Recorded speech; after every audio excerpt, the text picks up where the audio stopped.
Hello Moodlings, my name is Dr. Nicole Lunan and I'm the CEO and co-founder of MoodMe, a new app that allows you to share over 400 and plus moods, emotions, and desires with your partner, thus making communication simple, fun, and super easy. Social media, almost everybody uses it. Present day, the average user spends about 2 hours and 31 minutes daily on social media. Social media amongst teens is skyrocketing to 7 hours and 22 minutes a day. Almost 1/3 of their entire day is spent scrolling, commenting, liking, viewing. Although social media has many positive benefits, it has the potential to wreak havoc on relationships. According to research, 50% of people have reported that social media has had significant negative impact on their relationships. Some of the negative effects include unhealthy comparison, unrealistic expectations, passive-aggressive behavior, distrust, jealousy, and confusion. The purpose of this video is to increase awareness of the negative impact of social media on relationships and get ahead of them.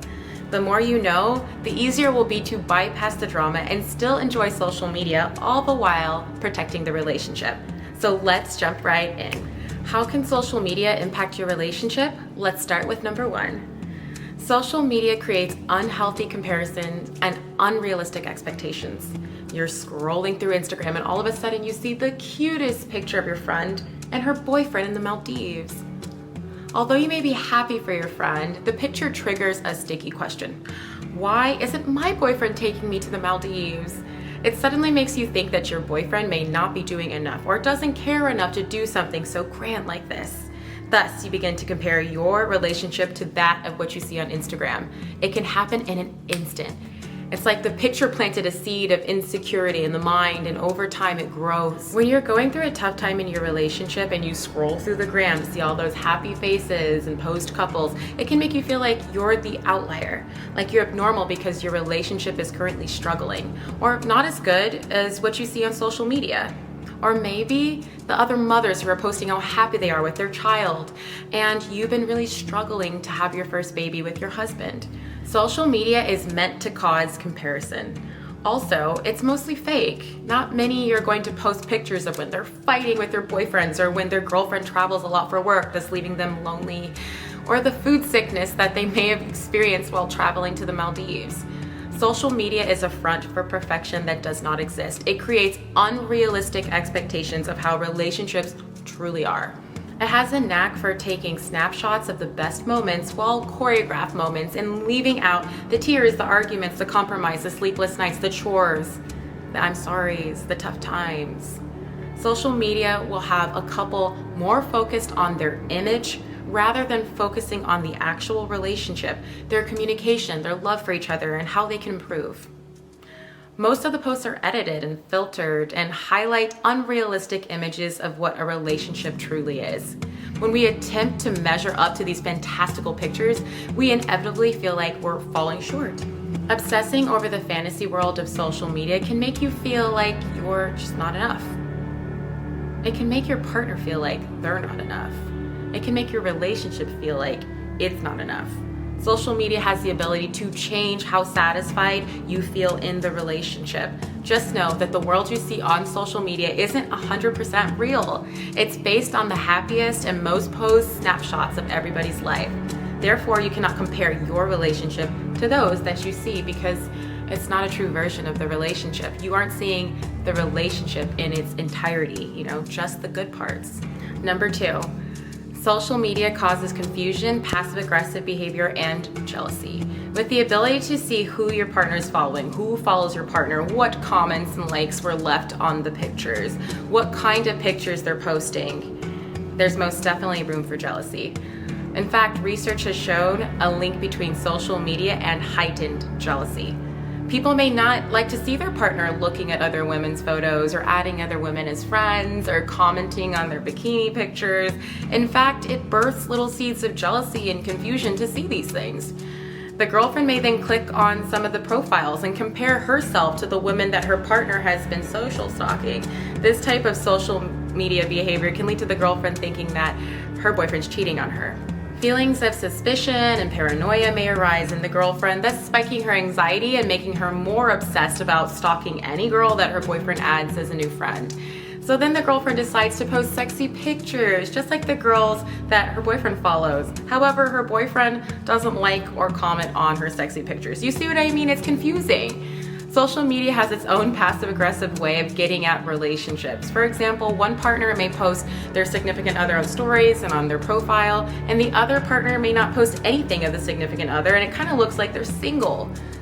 How many couples out there have arguments about things like this?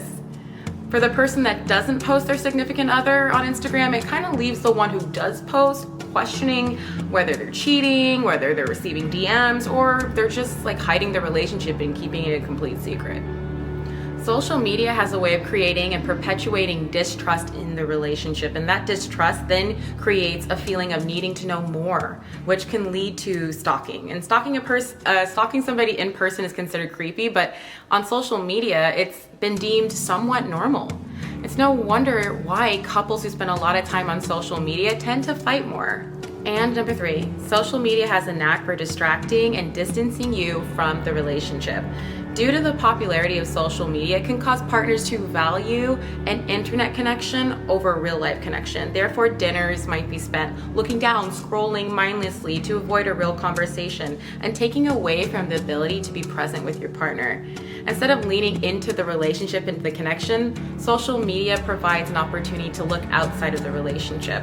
If a partner's feeling uncomfortable with their significant other, they might decide to distract themselves with social media rather than actually talk about the situation.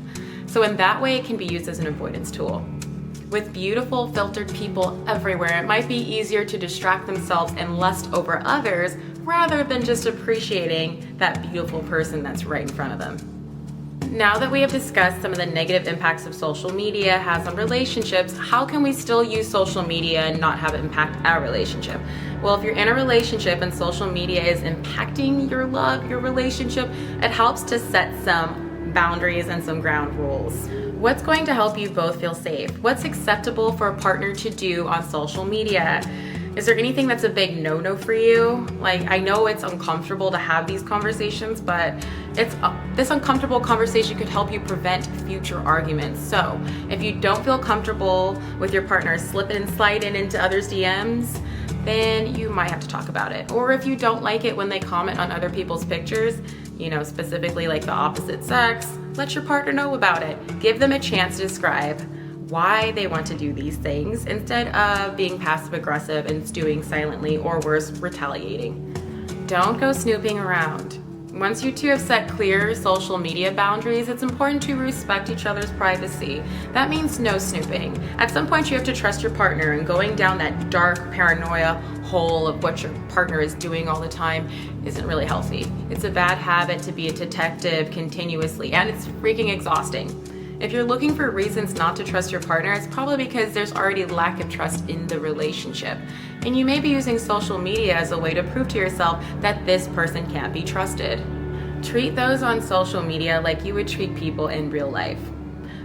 Phones feel private, but when you enter the world of social media, it's no longer private. We're sharing things in public for the world to see. So if you're in a relationship and you want to treat people on social media as you would the same in public, like would you walk up to somebody and say, "Damn girl, you're looking hot," if you're in a relationship? Or, "Hey, I love that outfit. Here's a heart. I carved it out just for you." So the next time you interact with another on social media, ask if you would do or say this to somebody in public, and if that's acceptable for your relationship. Social media detox. This is a must. If you continue to argue with your partner about social media, or you've been comparing yourself to others too much, it might be time to take a break. Take it off your phone for a few weeks. Build some healthy habits to replace the scrolling or the snooping. Be more present with your partner. Go on some walks, reconnect with them without the added pressure of social media lurking in the shadows. All right, that's our video for today. If you like our video, please make sure to like, share, comment, subscribe, all of it, and download MoodMe. And see you later, Moodlings.